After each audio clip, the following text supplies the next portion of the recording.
you can even watch back. Giving players all the props or put them on blast. We don't give no hot takes, only talk facts. We're giving all our devotion, riding high on this wave of emotion.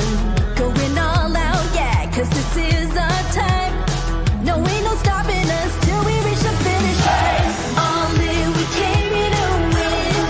We're gonna give everything. S-I-C-K on the run. S-I-C-K, sick, sick. On fire, we're ready to fight. We'll bring the house down tonight. S-I-C-K on the run. S-I-C-K, sick, sick. Playing on the car ride, play it when you lounge.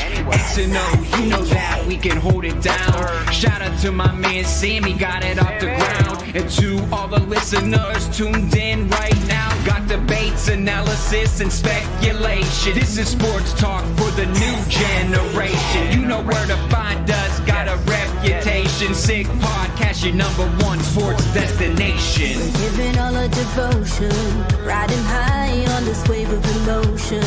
Going all out, yeah, cause this is our time. No, ain't no stopping us till we reach the finish line. All in, we came here to win. We're gonna give everything. S-I-C-K on the run. S-I-C-K, sick, sick. On fire, we're ready to fight.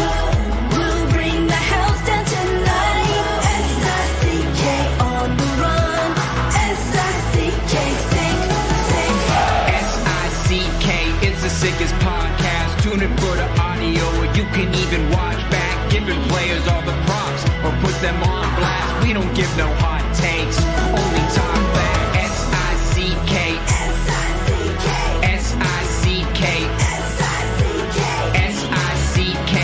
S-I-C-K, S-I-C-K, S-I-C-K. All in, we came here to win. We're gonna give everything. S-I-C-K on the run. S-I-C-K, sick, sick. S-I-C-K is the sickest podcast. Tune in for the audio, or you can even watch back. Giving players all the props or put them on blast. We don't give no hot takes, only talk facts. We're giving all our devotion, riding high on this wave of emotion. Going all out, yeah, cause this is our time. No, ain't no stopping us till we reach the finish line. All in, we came here to win. We're gonna give everything. S-I-C-K on the run. S-I-C-K, sick, sick. On fire, we're ready to fight. We'll bring the house down tonight. S-I-C-K on the run. S-I-C-K, sick, sick. Playing on the car ride, play it when you lounge. X and O, you know that we can hold it down. Shout out to my man Sammy, got it off the ground. And to all the listeners tuned in right now, got debates, analysis, and speculation. This is sports talk for the new generation. You know where to find us, got a reputation. Sick podcast, your #1 sports destination. We're giving all our devotion, riding high on this wave of emotion. Going all out, yeah, cause this is our time. No, ain't no stopping us till we reach the finish line. All in, we came here to win. We're gonna give everything. S-I-C-K on the run. S-I-C-K, sick, sick. On fire, we're ready to fight. We'll bring the house down tonight. S-I-C-K on the run. S-I-C-K, sick, sick. S-I-C-K is the sickest podcast. Tune in for the audio, or you can even watch back. Giving players all the props or put them on blast. We don't give no hot takes, only talk back. S-I-C-K, S-I-C-K, S-I-C-K, S-I-C-K, S-I-C-K. S-I-C-K. Turn up your volume. Because you're about to listen to The Sick Podcast. With Tony Marinaro. 55 seconds left in the penalty, a minute and 27 seconds left in regulation time. Boston 4, Montreal 3. Lafleur coming out rather gingerly on the right side. He gives it into Lemaire, back to Lafleur. The sickest Montreal Canadiens podcast. You're in the ball! Sports entertainment like no other. Rejoint, on lui fait perdre la rondelle, une passe devant. Et c'est le dégagement et ce sera la victoire des Canadiens. Stanley pour les Canadiens, le 23e de l'histoire. You found the dogs! John, you found the dogs! He found the dogs! And all together, they worked a young team to the top. And now, a 24th Stanley Cup banner will hang from the rafters of the famous Forum in Montreal. The Canadiens win the Stanley Cup! Brought to you by Energy Transportation Group. Driven to be different. La Vida Tibi. Embrace your true nature. And Playground, your premier gaming destination. It's gonna be sick.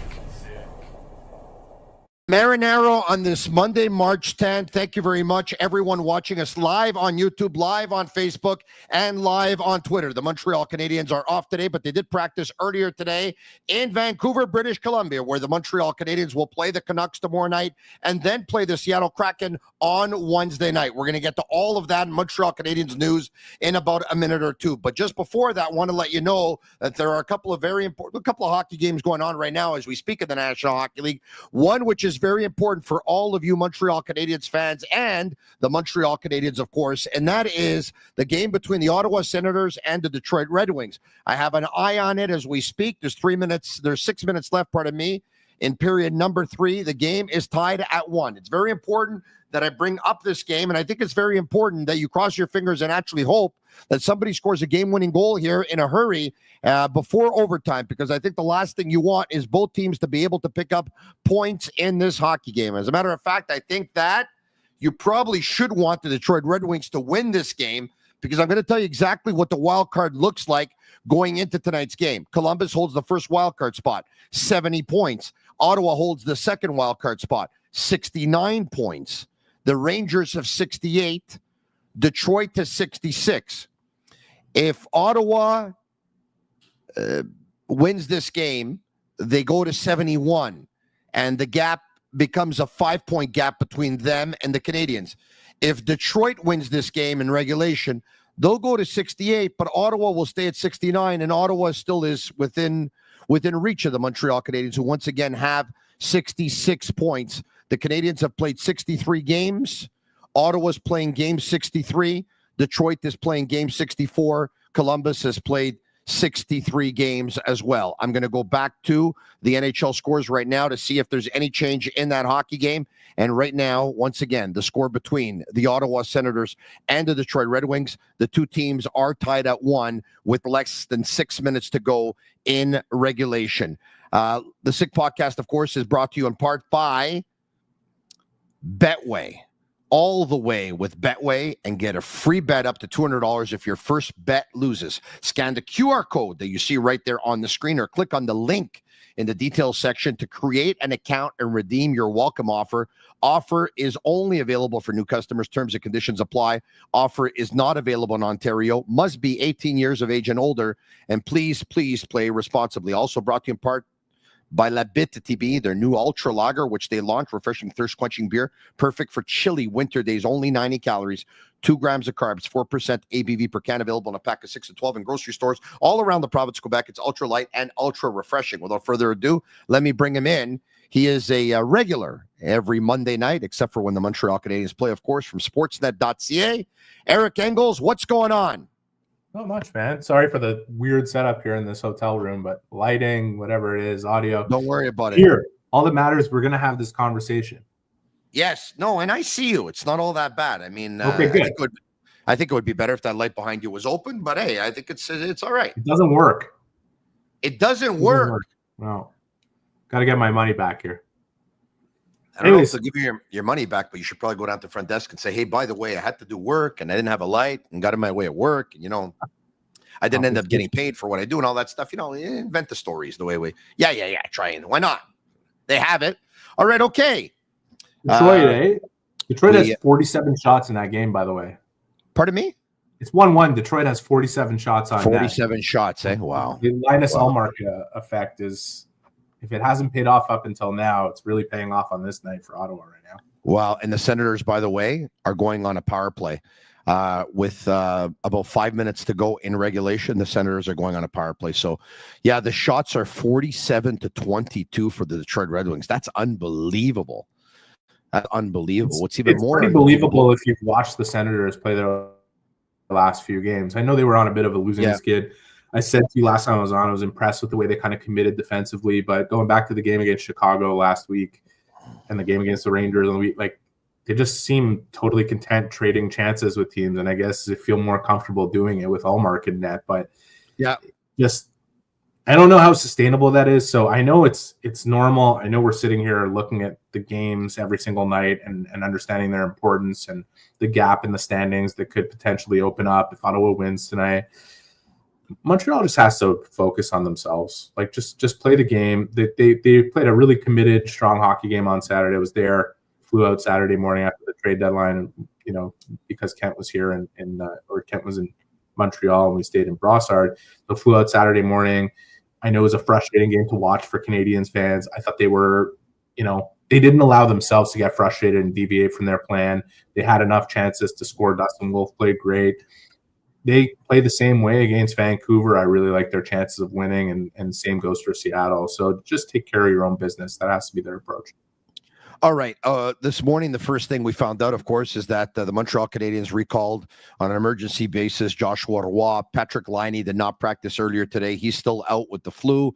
Owen Beck has been loaned back to the Laval Rocket.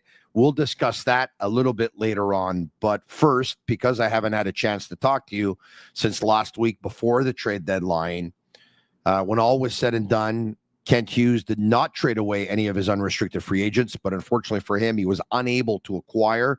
I think you were a little bit pessimistic going into it anyway, because you were saying that Kent Hughes had made it pretty clear that the type of player that he wanted to acquire was a player that had term left on his contract and a player that could help the Montreal Canadiens long-term. And let's be honest, for the most part, most of those deals are made in the offseason and not on trade deadline day. However, I want to get to something that a lot of people have brought up over the last couple of days. It's made a lot of members of the media actually pretty upset that you go into a big game versus the Calgary Flames. You wake up on Saturday morning, you're 2 points out of a wild card spot. Patrik Laine's out with the flu. You have to bring Mike Pizzetta into the lineup. He's played about 15 games this year out of 60 plus. Ended up playing less than 5 minutes a game. Your thoughts on the fact that what they could have done instead of having Mike Pizzetta as the extra forward going into that game? You mean make the call up sooner? I'm not sure I understand. Or you're jamming up. I would imagine. I would imagine you're jamming up. You hear me? No, not about call ups. I think what upset. It's not about call ups per se as it is. I do hear you, yes, but you are really jamming up. You are really jamming up. You want me to disconnect? You might have to go on your data on your phone or something, or your hotspot or whatever. You might have to go on your hotspot, I think, for your phone. All right, there you have it, Eric Engels. It'll give me an opportunity. Sorry about that, folks. The technology is what it is. The internet is what it is. And by the way, not a good day for Twitter today because they were off most of the day as well. The Sick Podcast is brought to you in part by Playground. Looking for the ultimate entertainment experience? Look no further than Playground. From thrilling gaming and world-class poker to exquisite dining, live music, electrifying DJs. Playground has it all, delivered with unmatched customer service, conveniently located just minutes from downtown Montreal, right across the Mercier Bridge. Why settle for less when you can have it all at Playground, your top destination for nonstop fun? Visit playground.ca for details. And also brought to you in part by Energy Transportation Group, a leading full-service logistics provider serving all of North America. Driven to be different. They are a top fleet employer in Canada. They're a pretty awesome company to work for. And it looks like we got Eric back. Eric? No, I was thank you for coming back. It was just in reference to a lot of people were saying if the Montreal Canadiens would have made a deal, you would have had another body that you could have used that would have been in the lineup on Saturday night instead of having Mike Pizzetta in the lineup. Your thoughts? If my aunt were my uncle. I don't know. Like, what player went? Like, what player was available to them that they could have made the deal that they were looking to make? Like, let's look at Dylan Cousins, who, by the way, just put the Ottawa Senators up 2-1 on the Red Wings with 4 minutes to go in that game. He scored on Ottawa's 23rd shot. They traded and just hurt the Montreal Canadiens in the process. Of course he would. Yeah. Yeah. So he's just hurt the Montreal Canadiens in the process. Of course he would. It was going to be Dylan Cousins all along. He was the only player that went, right? He was the only player that went that qualified to that met the qualifications you were looking for, or Canadiens fans were potentially looking for, right? Am I coming through clearly?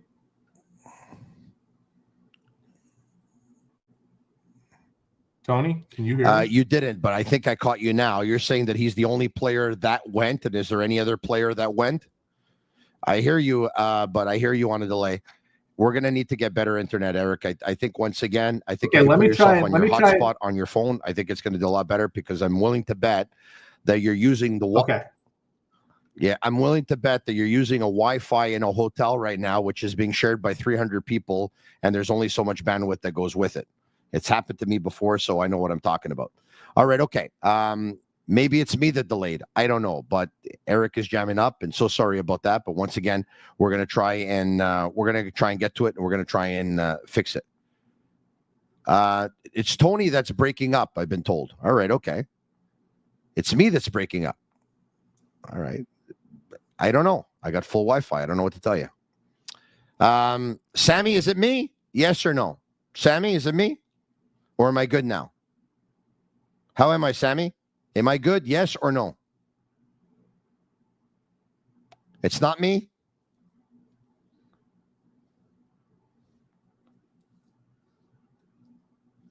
Okay, Sammy says, I'm good. All right, okay. Yeah, I figured it's when you're in a hotel and you're on Wi-Fi, once again, and a couple of hundred people are sharing that Wi-Fi, this stuff tends to happen, okay? But once again, let's take a look at what's going on. In Ottawa, there's 9 seconds to go. I'm seeing it here. It's probably a final by now, but I see 9 seconds to go. And by the way, all this is going to do is just fuel the chatter one more time. If Dylan Cousins, as it stands right now, Dylan Cousins has the game-winning goal in this hockey game, how does it make you feel if Dylan Cousins just scored the game-winning goal for the Ottawa Senators? Ottawa's going to go on a run here. I have a feeling. I mean, they won a big game last game versus the Rangers. It looks like they've won a big game tonight versus the Detroit Red Wings. They're going to go on a run because they got some help on trade deadline day, and I think everyone started to feel pretty good about themselves. We may have got Eric back. We do. I think I got you back. We're good. Okay, is this coming through well now? Are we good? Is this coming through well now or no? Not really, no. I hear you, but I don't see you. But continue. You know what? As long as I hear you, it's good. I'm on the hotspot. As long as I hear you, it's good. Yeah. Fantastic. It sounds like you're hearing me. All in, we came here to win. We're gonna give everything. S-I-C-K on the run. S-I-C-K, sick.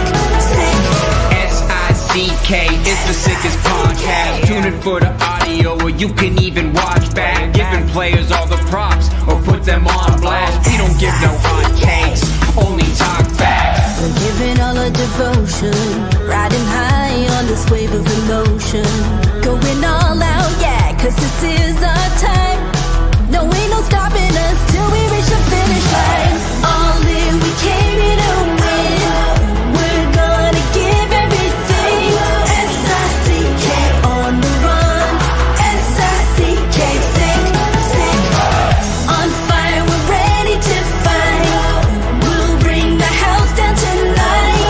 S-I-C-K on the run. S-I-C-K, sick. Playing on the car X and O, you know that we can hold it down. Shout out to my man Sammy, got it off the ground. And to all the listeners tuned in right now, got debates, analysis, and speculation. This is sports talk for the new generation. You know where to find us, got a reputation. Sick podcast, your #1 sports destination. Giving all our devotion, riding high on this wave of emotion. Going all out, yeah, cause this is our time. No, ain't no stopping us till we reach the finish line. All in, we came in. Why is it the internet works good all day for me type of thing? And then, boom, once we get to the podcast, it's one of these nights. All right, okay, I'm back. And maybe it was me. I don't think so, but maybe, you know what? If it was, I was on Wi-Fi. I had full signal on Wi-Fi. I took it off now, and I'm on hardwired. That's okay. I should be on hardwired all the time, by the way. I don't even know why I put myself on Wi-Fi. Okay, we're back. Is that Ottawa game over? It's over. Well, it looks like it is. Wow. So Dylan Cousins scores the game-winning goal, and the Ottawa Senators beat the Detroit Red Wings. And the Ottawa Senators lead now on the Montreal Canadiens is 5 points. Yeah. That hurts. It was his 12th goal of the season, right? Yeah. Look, I understand how people feel about this, and Montreal did inquire about Dylan Cousins, but the reality is exactly what you and I spoke about halfway through the season, or even a quarter of the way through the season. I think you were asking me about trading Kirby Dach for Dylan Cousins and whether or not you do that. And I said, look, Dylan Cousins makes almost twice as much as Kirby Dach. And you still have the same question with him as you have with Kirby Dach. Is he actually a second-line center? And the Canadiens didn't have Josh Norris to give away in the deal. This was kind of a sideways deal that Ottawa hopes will be a progressive one. It turned into a better one because they got a second-round pick in the deal. I have no idea why they got that second-round pick in the deal, but that's besides the point. Yeah. The Canadiens are not looking for a maybe, Tony. They're not looking for a guy who might be this or might be that, especially not $7.1 million for another 5 seasons. And it's nice that Dylan Cousins came through in the clutch on the power play in this game for Ottawa when they clearly weren't playing anywhere near as Detroit, who now has lost 6 games in a row. But there's a lot that guy needs to prove to show that he's on the level of Josh Norris when Josh Norris is healthy. And yeah, but Josh Norris is never healthy. Okay, but the Canadiens are not. That's, you know, and that's Josh the thing. Norris never picked up the 68 Cousins that a couple of years ago. That's great. He did. He had 31 points going Ottawa this year, which is less than Slavkovsky, which people in Montreal have been crying about for. I hear you. On season. the Buffalo Sabres team, that's the most dysfunctional club in the NHL in the last 15 years. I think whoever's upset right now will be a lot less upset by the end of this summer. I'm going to put it that way. Well, I mean, I would hope so. He's going to do something this summer. What's he going to do? Go into next season with Newhook or Dach as a second-line centerman? Geez, Eric, you got me so excited about the project. Thank you. I don't work for them.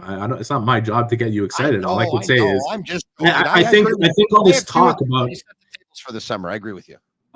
You know, the idea that they could have given up a couple of picks to get this guy is nobody went for that price.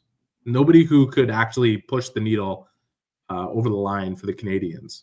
Like, there was no player that was available at the deadline that would have made such an enormous difference for them, you know, and walking into the playoffs potentially as the 8th seed and getting smoked by Florida. Like, you have to realize what this season has been about. It's been about these guys playing important games all the way down to the wire, which will still be the case even if they're 5 points behind Ottawa tonight. Tomorrow they could be 3 points behind them again. You know, you see what Nick Suzuki and Cole Caulfield and Lane Hudson are gaining as experience. Slavkovsky, even Owen Beck, who was sent down, what we'll get tomorrow. These are important things for the Canadiens to move forward, to become a team that they want to become. The general manager has a job to do to make them better and turn them into a Stanley Cup contender. There was nothing he could do between the beginning of the season and trade deadline that would push them that much closer to that goal. The goal of making the playoffs was never a stated goal for this season. It was, let's play in as many competitive games as we possibly can. And so far they're there. So for the most part, hang on. I have one more thing to say about this. Okay. Go ahead. Like, there has been this exhaustion over the idea of let's just make the playoffs and we'll see what happens kind of mentality That's why everybody was so excited about these managers coming in to begin with. Mm-hmm. They're not managing for the short term. They're managing to create a team that can do that consistently year over year. And until the pieces fall into place, until that experience is gained, they're not going to do things that would obstruct that plan. And that's why they didn't make a move for Donato, for example, who didn't go anywhere, by the way. Wasn't just didn't go to Montreal. He didn't go anywhere because the Blackhawks are realizing, like, we don't have that much talent to play with Bedard, and if we could find a way to keep this guy, we probably should. Like, I just think the Canadiens got themselves in this position to begin with who they have. Yeah. Let's see what they could do from here to the end of the season. Okay, so by the way, I'm playing with you, right? So I agree with you. Yeah, I agree with you on a lot of things. But I'm sorry, I'm not going to sell it as the whole, like, I think a general manager's job is to improve your team. And you don't have to improve your team a lot at the deadline, Eric, because if you improve it a little bit, it'll still give you a better chance to make the playoffs. It won't guarantee that you'll make the playoffs, but it'll give you a better chance. A general manager's job is to try to improve his team. He doesn't have to improve it by 50%. He can improve it by 20% now, 25%. He can improve it by 10% now. I'm going to give you an example, all right? I'll give you an example. The Florida Panthers acquired Nico Sturm and a 7th-round pick for a 4th-round pick. Is Nico Sturm going to make the difference for the Montreal Canadiens between now and the end of the year? I don't know that. Is he an average player? He's an average player, but he plays 3rd-line center. He plays 4th-line center. He's got 7 goals, 13 points in 47 games. Is he not an upgrade on Mike Pizzetta? I don't know. I mean, like, was the plan for Mike Pizzetta to be playing? No, is the plan for Mike Pizzetta to be playing? Patrik Laine got sick, and so he's playing. I don't like injuries happen, Eric. He's nibbling around the edges moves. Like, this is what people are upset about. Like, they have enough players that have 7 goals and 14 points. They don't need more of them so that are suddenly better. Like, that would have been the big boost that the Canadiens would have been so excited about. I didn't say no. Let's not spin it to be excited here, please, and let's not act like everything the Canadiens what are we do. Talking about? No, we can't talk about defending the Canadiens 1,000% of the time here. We have to say that if they would have got Nico Sturm and given up a 7th-round pick and what would be the point of that? Pick, the point is that if he ends up being a depth player on the Canadiens, he's a better depth player than Mike Pizzetta. What are we talking about here? I'm not talking about Wayne Gretzky here. Please, don't get me wrong. But I'm asking you, if they acquire Nico Sturm in a 7th for a 4th, are they better with him than Mike Pizzetta as a depth player? And should a player get injured, could he come in and do the job a little bit better this season? Yes? No? Sure. Like, could Joshua Roy do the job better than Nico Sturm? Potentially. We're going to find out tomorrow. Potentially, yes. Up until this point, they hadn't thought so. Could Owen Beck, if he stayed here and played on the wing, potentially, yes. I mean, we're not talking about moves that move the needle in any type of way. Like, there was no move the needle deal. There was one move that the Canadiens would have loved to have made ahead of Friday. It was to acquire a bona fide top 6 player. And not one that's here from here to the end of the season, like one that is with the Canadiens moving forward as they continue to build towards becoming a Stanley Cup contender. Yes. Couldn't get that done before Friday. If you want to be upset that Kent Hughes couldn't do that, no problem. I'm not upset that he didn't get Nico Sturm. That doesn't make a whole lot of sense to me. Like, what the hell would that have done? I understand. Like, people don't want to see Michael Pizzetta in the lineup. I understand Marty St. doesn't want to play him for more than 5 minutes in a game. You know, less action for him means more shifts for Caulfield, Suzuki, Slavkovsky, whatever it is. I don't think that's a bad thing. I think, back in the day when he was on a Stanley Cup winning team, he was playing 25 minutes a game, and Vinny LeCavalier was playing 25 minutes a game, and Brad Richards was playing 25 minutes a game. And those guys are earning that ice time. Like, we're in Vancouver where Rick Tocchet is desperate for a goal on his team, by the way, and they are fighting for a playoff spot. And they lost 4-1 to Dallas on Sunday, and he had to play Elias Pettersson 16 minutes and Jake DeBrusk 12.5 minutes and Brock Besser 13 minutes because they were a combined -7 in the game, and they don't play the right way. At least Montreal has those players that they are rolling out because they deserve to be on the ice. Like, I just, like, this whole idea that because nothing was done, it's so deflating to the room is it's just not the case. Like, and if they can prevail, despite not getting an extra boost on top of Carrier coming in halfway through the year and them holding on to their players, even though they might not hold them through July, and we're going to learn something more about their character between now and the end of the season, and other changes will come. But I think they're going to keep pushing. Pierre Gingras on YouTube says Habs out of the playoffs is bad business for Tony. Yes and no, Pierre. Let me clarify. Habs out of the playoffs, should they miss the playoffs, is bad business for everyone. It's bad business for BPM Sports Radio. It's bad business for TSN Radio. It's obviously not ideal for Eric at Sportsnet. It's not ideal for TSN. It's not ideal for Global TV Montreal. It's not ideal for Radio Canada. It's not ideal for RDS. It's not ideal for TVA Sport. It's not ideal for 98.5. To say it's bad, you shouldn't say it's bad business for Tony, because Tony does a Habs podcast 12 months a year. He speaks about them 5 days a week, 12 months a year, and he does it with all the same sponsors that he starts the beginning of the year with. So actually, from a business point of view, it's not bad business for Tony. I think it would help if they would be in the playoffs, because everyone would have a smile on their face in Montreal. All the restaurants would be happy. All the establishments would be happy. All the bars would be happy. The Habs, Jeff Molson, and the Bell Center would be happy. But, to say it's bad business, I mean, no, it's not bad business for me. Don't worry about me. Look, I'm not defending everything that Kent Hughes does and this and that. I think I get painted with that brush all the time. And when he does something that I completely disagree with, I'll be the first to mention it. The fact is, he and Jeff Gordon have managed this team exactly as they said they would. They have deviated from the whole idea that, well, if you just make it, anything can happen, which led to a lot of mediocrity for about 2 decades in Montreal. You're right. Led to them going down the first path of a rebuild for the first time in their history. Yeah, I like this philosophy a lot better. I will say that. And if you are going to take, again, I don't think there's any point in nibbling around the edges, the bottom 6. The Canadiens were out there before the trade deadline looking for bona fide top 6 players, not Dylan Cousins, who might be one. And by the way, he might prove to be one. He did have a 68-point season 2 years ago, like you mentioned. He had 31 this season before going to Ottawa. They gave up a player that, in Josh Norris, who is rarely healthy. He's never played more than 66 games, and he's more proven than Dylan Cousins was. But the Canadiens are not out there looking for maybes. They are out there looking for the sure thing, because, yes, Demidov is coming, and, yes, they have 3 players in Slafkovsky, Suzuki, and Caulfield who are going to have contracts and have contracts moving forward. They're going to allow this team to really bring in, if they could bring in a player that's better than all 3 of those guys, that's what they're out there looking for. And if you're upset that didn't happen ahead of the deadline, I totally get it.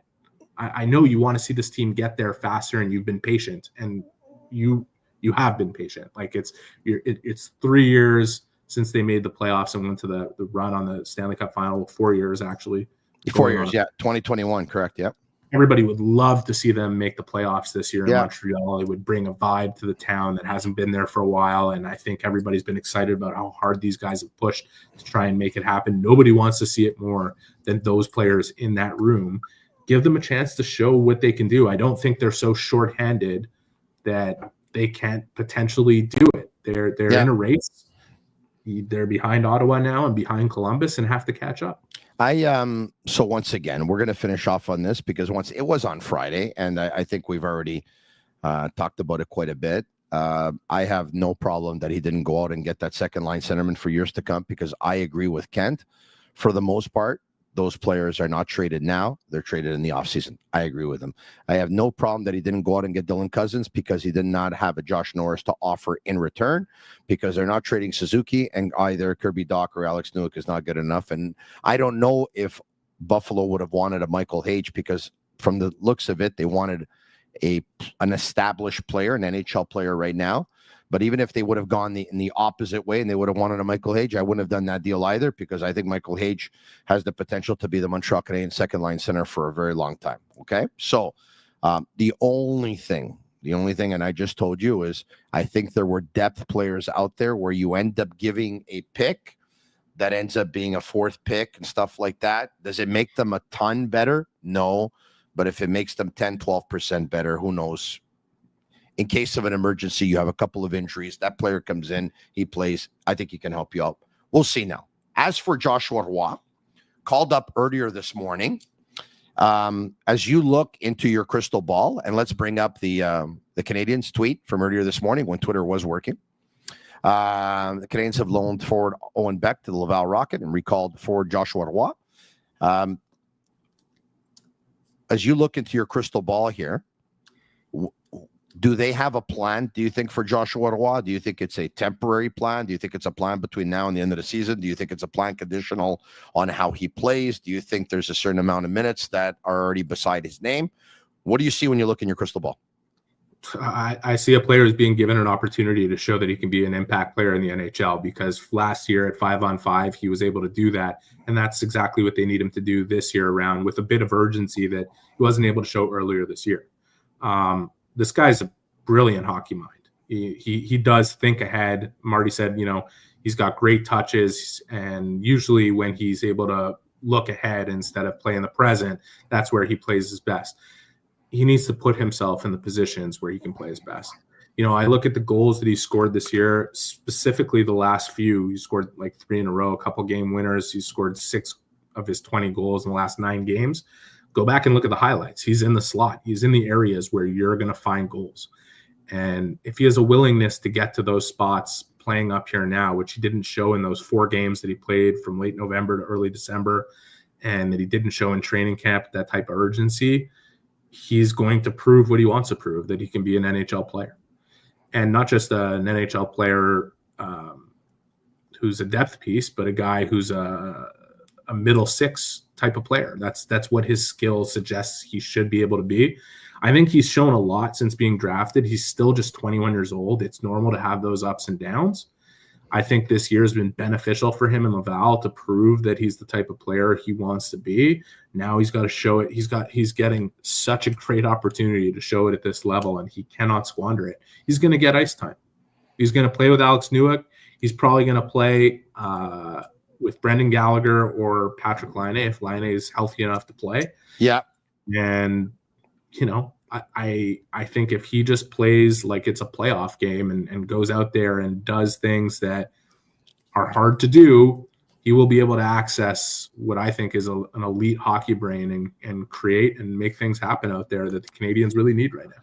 This decision to put Newhook at center, how long do you think they've been thinking about this one? And have you seen enough from Newhook at center to think that he's going to be able to meet their expectations?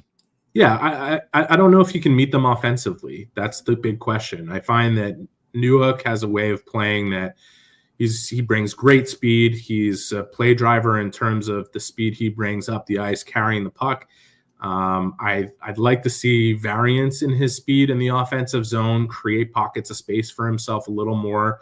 I think he's improved defensively.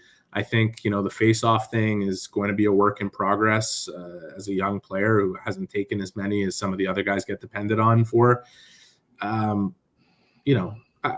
ultimately see Newhook as more of a third-line center than a second-line center if that's where he ends up slotted in over the next year. But right now, they need him to tap into an offensive game that has been much better in the last couple months than it was through the first couple months. He needs to take it to another level, and he'll be playing with good players to be able to do it without disrespecting Beck, who I think is, just getting his feet wet in the NHL and now going down to the AHL, and he'll come back a better player. Like, he's getting an offensive player in Roy and another offensive player in Laine if Laine plays, or a guy that really, has no problem getting to the net in Gallagher. I hope he can find the poise that leads to more offense. If they end up putting Newhook with Laine and Roy, I hope that they're going to be able to generate a lot of offense, because they might end up getting eaten up. There's some defensive deficiencies there in a line like that. You have a player who hasn't played center in a while. You have Patrik Laine, who hasn't shown me to be a player that's willing to make all the defensive efforts. You have Joshua Roy, who lacks consistency in his efforts. They could struggle for sure. But then again, unless you do that and you start tinkering and you start putting Gallagher there, now you end up starting to break up lines that have been together for a while and have been pretty comfortable. there's challenges and there's opportunities. It's all a question of how you look at things, right? I don't think Newhook is defensively deficient. I don't think he's been on a line throughout the season that would prove otherwise. So it's a difficult argument to make. But I also think Kawhi is a smart player and plays responsibly. We'll see what happens on the other side of them. And you're right. Like, if you have to bust that up, you're still going to have players taking double shifts on one line or the other between the second and the third if Bittt is playing. So, yeah, like, I don't have a crystal ball on this one. Like, I don't know what the future holds for Alex Newhook as far as the immediate future, or for Joshua Waugh, or for Patrik Laine for that matter. But I'm looking at three players who have a great opportunity to really become something for the Canadiens if they play together. And you hope they look at it as an opportunity rather than a challenge. You know, all insurance isn't created equal. You know where to find the right solution for you. Accent Insurance. Accent doesn't sell insurance. They shop insurance for you to find the right product right on the money, whatever your insurance needs. Home, automobile, or business, call 514-363-3636 or visit their website, accentassurance.com. Let's hear Marty St. on what's next. Me, you know, it's not so much, like I said this morning, it's not so much like when the puck drops, we have to win this game, we have to win this game. To me, it's what's next. Every action, what's next. Yeah, you get a scoring chance. You know, were you ready for it? Because that's what's next. You know, obviously you get a finish, and I know Cole was ready on the chances he had tonight. It just didn't go in. So to me, it's really be very alert and just be willing to do what's next. And sometimes the what's next are not fun actions, but they're very important. You got to do it like you enjoy it. Enjoy the what's next. Enjoy the grind. You know, and you know, when you play like that, you're going to give yourself a good chance. That's Marty St. after the game on Saturday night. And Cole Caulfield has won a lot of battles versus opposing goaltenders this season. But Dustin Wolf won his battle on Saturday night, huh? Not only versus Caulfield, who had 6 shots on goal, but versus everyone. It was very good. I honestly thought the 2 best saves that Dustin Wolf made was forcing Caulfield to shoot wide. Like, Caulfield normally buckles down and buries those shots. Like, 9 times out of 10, he's scoring those shots. The one that Lane Hutson passed the puck across the crease to him, and the other one where he busted up the gut, split the D, and pushed the puck wide. I honestly think that Caulfield was looking at Wolf play, and he thought he had to do something extra to get the puck in the net.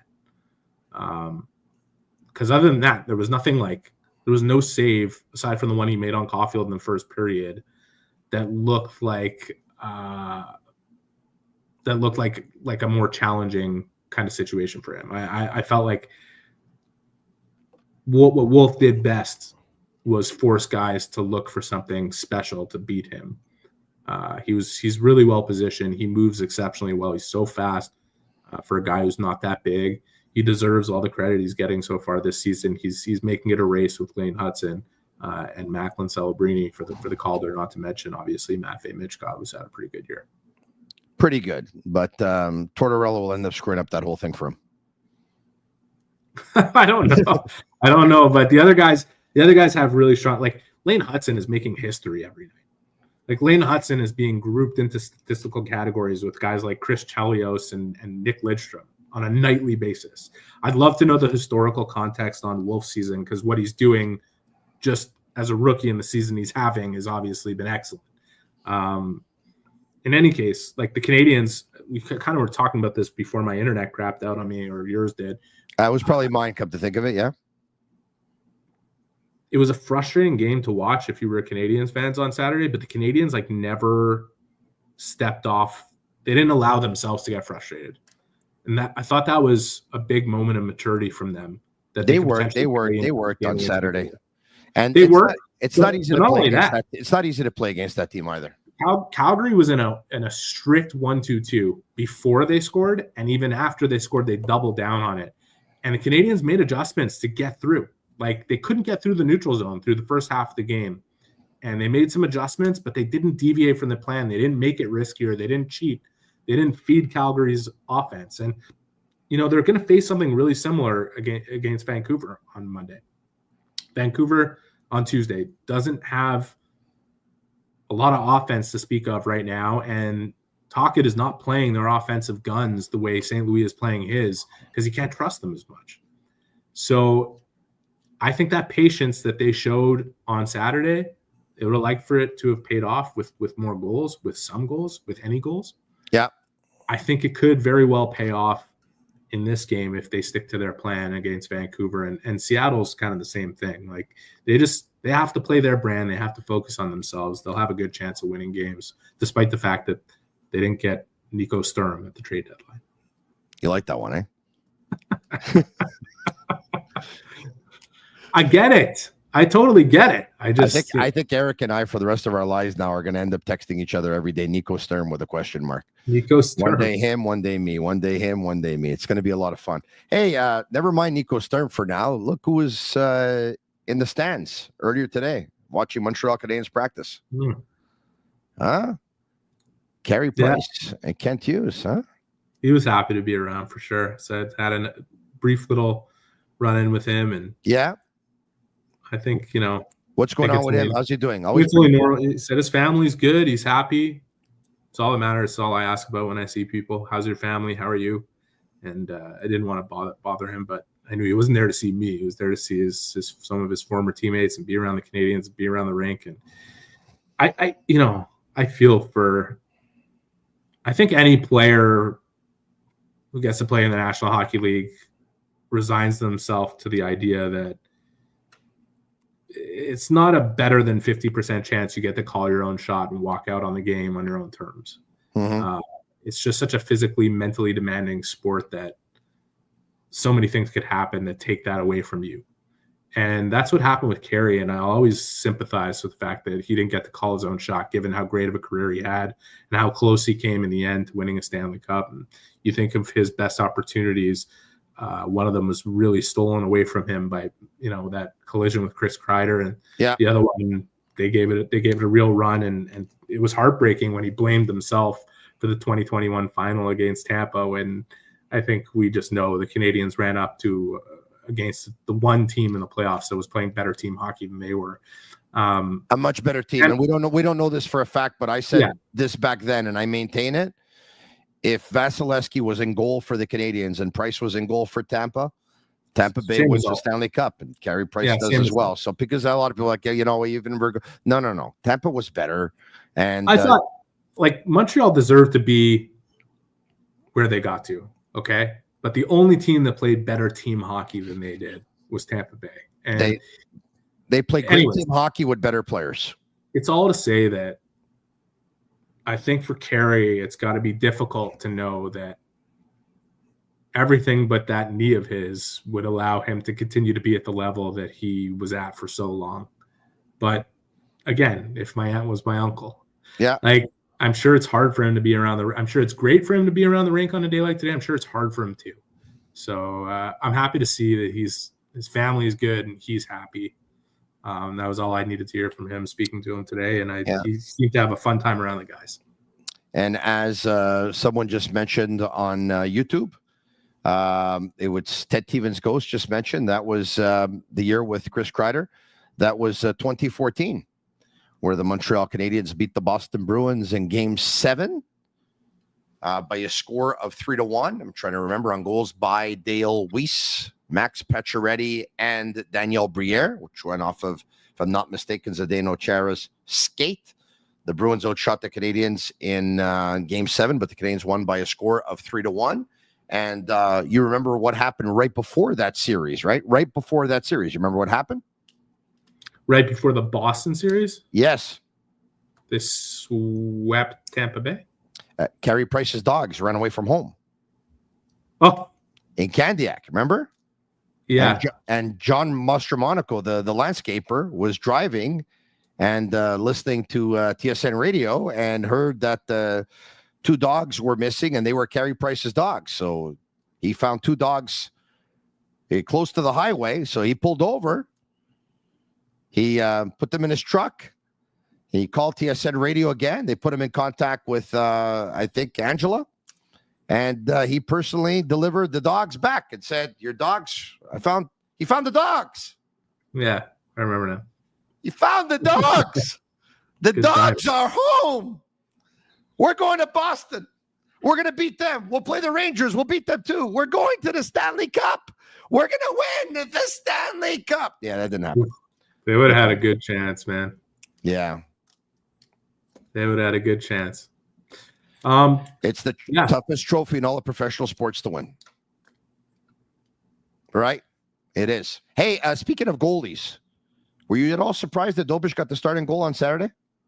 Yeah, I just think that they didn't want to leave him cold for too long, knowing that he'd have to be used in the back-to-back, right? If he didn't start on Saturday, it would have been, 10 or 11 days? Yeah. The games matter so much. I mean, at least he gave them exactly what they needed from him. Like, allowed 1 goal on 24 shots. Yeah, I thought he played a really good game. I mean, he played a really good game. He gave up a lot of rebounds, but at the end of the day, the puck only got by him once. So I thought that he gave up a lot of rebounds. I thought that he was out of his net a lot. He lost his net quite a bit, but I thought he fought. I thought he battled. Yeah, that's what he did. I thought he gave them a real chance. And I would expect to see him Wednesday night in Seattle, right? Yeah, I would think so. Yeah. Yeah. All right. Okay. Listen, this has been a lot of fun. Before we let you go, what are some of the things that you're going to be paying attention to over the next couple of games here? Vancouver tomorrow night, Seattle on Wednesday night. I just want to see if the Canadiens are going to respond with a smart effort in Vancouver. I think Vancouver is a team that's frustrated. They're going to be desperate. I think the Canadiens need to continue to raise their level. You obviously want to see if somebody other than Suzuki, Caulfield, Slavkovsky is going to step up offensively. There's opportunity all over the roster for people to do that. I think of Emil Heineman as one guy I'm looking at. Like, I was talking with him today about how hard it has been to find.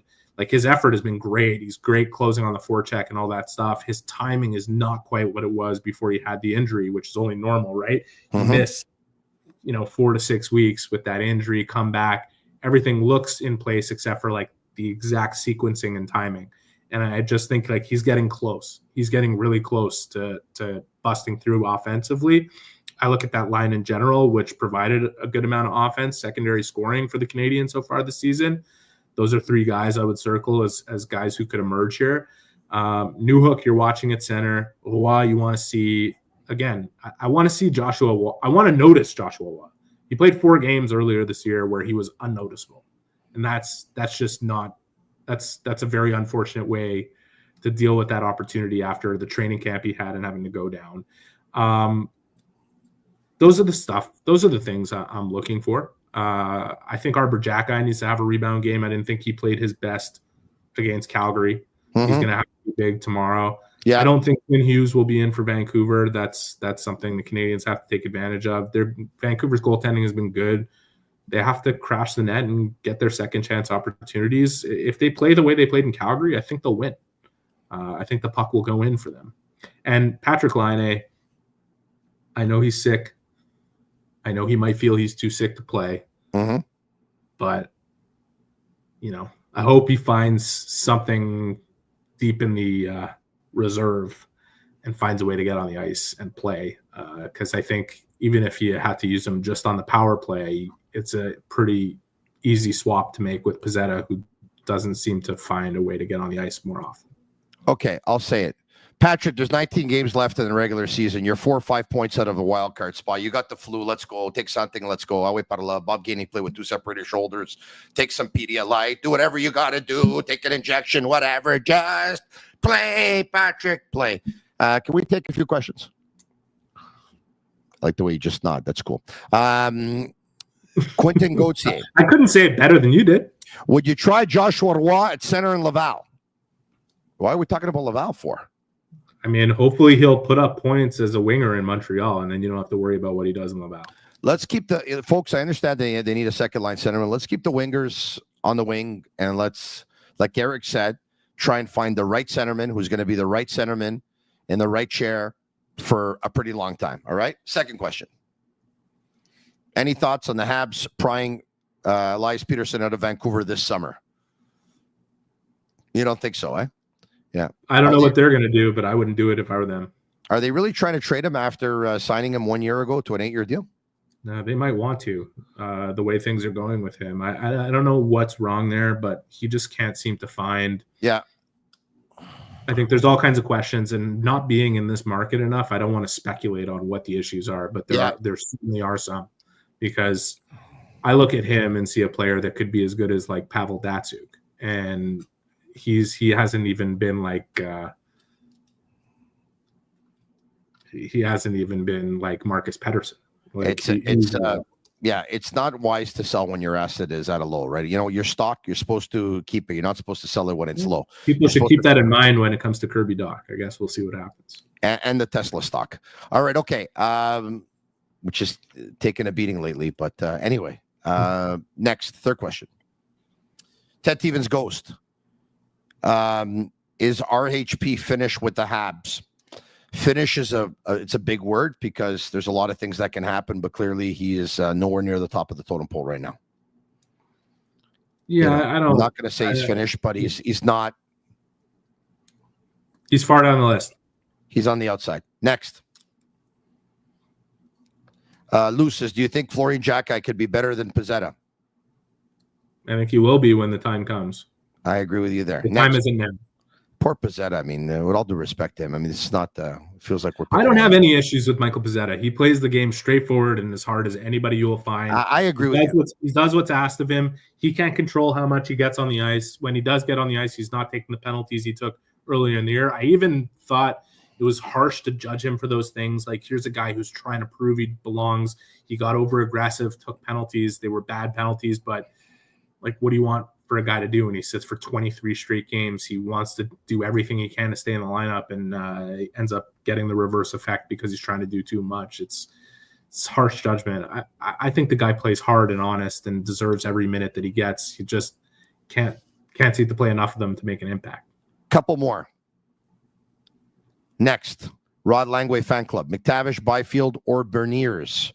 Are any of them realistic targets? I say no. You think they're realistic targets? All three of them, sure. Matty Burt.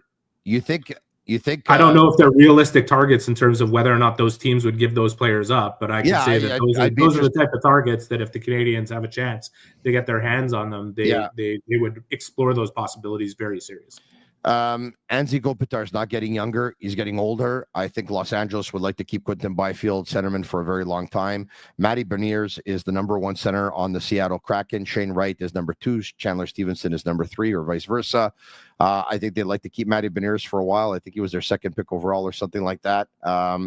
And Mason McTavish, I think, is the 3rd pick overall for Anaheim, a very, very good young player. They have a 1-2 punch with him and Carlson at center. Trevor Zegras could be the 3rd-line centerman. Sometimes he's a winger. If anyone they're going to trade on that team, I think it would be him. So, look, 3 very good names, McTavish, Beniers, and Byfield.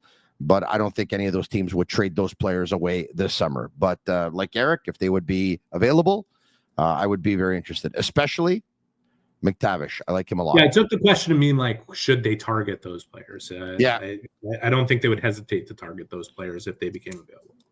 You should target MFD Painting if you're looking at painting your house, your apartment, interior or exterior, whether it's your garage, whether it's your front doors, you name it, residential, commercial. If you're looking to get any of that painted inside or out, no job too big, no job too small. MFD Painting is a family business. Call Mitch, and he'll treat you like family too. They painted my house. They'll paint yours. And they did mine in rather quick fashion. Check out MFD Painting on Facebook. They have a group page, or call them at 514-893-9856. Maybe jot down the number, and you can call them tomorrow if you're watching this live, or if you're listening to it tomorrow on any social media platform. Of course, you can give them a call at that time. We will do 2 more questions, and that's it for us. So Eric can go back and try and fix that lamp and try and get a light for it. Naples Glory says, should the Habs try to take a number of draft picks they have and try and move up further in the draft to get one more top player?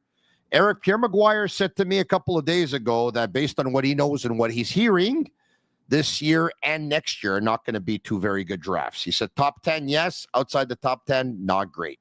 I don't know. I spoke to an amateur scout in Calgary who said that, whenever we come up with those kind of declarative statements about whether this draft is great or this draft is poor, it's it's pretty hard in their roles to project 3 to 5 years ahead.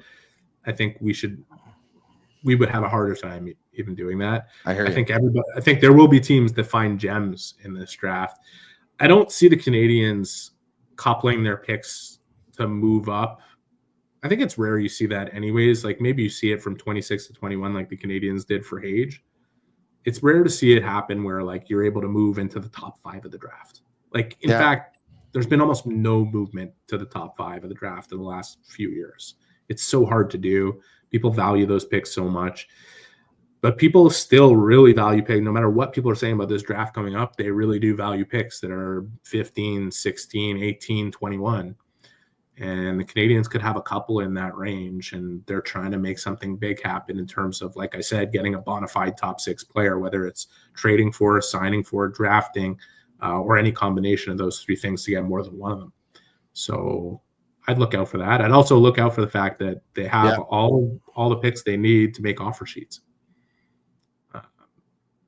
I know people don't think that's a realistic avenue to acquire players, but I think we saw that St. Louis proved that is a realistic way to get not only players, but good ones. And I wouldn't strike it as a possibility that Montreal goes down that road or any other team goes down that road. All right. Okay. To be honest, I don't think we've really decided yet if we're going to go on with the Sick podcast tomorrow night after the hockey game, because it's a 10 o'clock start, which means that you're looking at probably a podcast start time of about 12:45 a.m. So the jury's still out. It starts even later on Wednesday night in Seattle at 10:30 p.m. Eastern. So the podcast would have to start at 1:15 a.m. if we do start it. I don't know. I don't think so, but there's been times where I've said I don't know and I don't think so before, and we just end up doing it because we're see what kind of game it is. We're crazy that way. Yeah. See what? No, but we end up usually deciding like earlier in the day type of thing because you can't like. But you know what? We're kind of crazy that way. We end up, but anyway. So the jury's still out. I have no idea. We'll see how I feel. We'll see how Agnello feels. We'll see what kind of game it is, like Eric said. And, if Nico Stern was a member of the Montreal Canadiens, we would have had a post-game show for sure. But seeing as he's not, I don't know anymore. What can I tell you? Eric. Tony, sorry for the internet connection earlier. No. You know what? Mine wasn't very good either. So I think yours let you down a little bit. I think mine let me down a lot. I think I learned my lesson. When you have a hardwired, why would you go on Wi-Fi to begin with? I don't know. I did, and I won't do that again. Thank you, Eric. We'll talk to you soon. Take care. Special thanks to all of our sponsors. Special thanks to Eric Engels of Sportsnet. Once again, we apologize for the technical difficulties we had, which lasted a couple of minutes. And that's, we're hoping that you were able to enjoy the rest of the podcast. Canadiens and the Vancouver Canucks tomorrow night in Vancouver. Once again, in case you missed it, Ottawa scored late in the hockey game on the power play. Who scores the game-winning goal for the Ottawa Senators versus the Detroit Red Wings? Yep, you guessed it, Dylan Cousins. Ottawa wins 2-1. They now are 5 points up on the Canadiens in the first wild card spot. Columbus in the second wild spot. They're 4 points up on the Montreal Canadiens. Canadiens play a huge game tomorrow night in Vancouver. Folks, it's huge. As a matter of fact, they all are between now and the rest of the year. If you enjoyed the podcast, leave us a 5-star review on Apple. It's our way of feeling the love. For Agnello and Sammy and Master Control, thanks so much. We'll talk to you again maybe tomorrow. If not, we'll be back in a couple of days. What can I tell you? It's the Sick Podcast. And that's a wrap. Hope you don't miss us too much until next time. Follow the Sick Podcast with Tony Marinaro on YouTube, Instagram, Facebook, Google Play, and Apple Podcasts. The Sick Podcast is brought to you by Energy Transportation Group, driven to be different. LaBita.tb, embrace your true nature. And Playground, your premier gaming destination.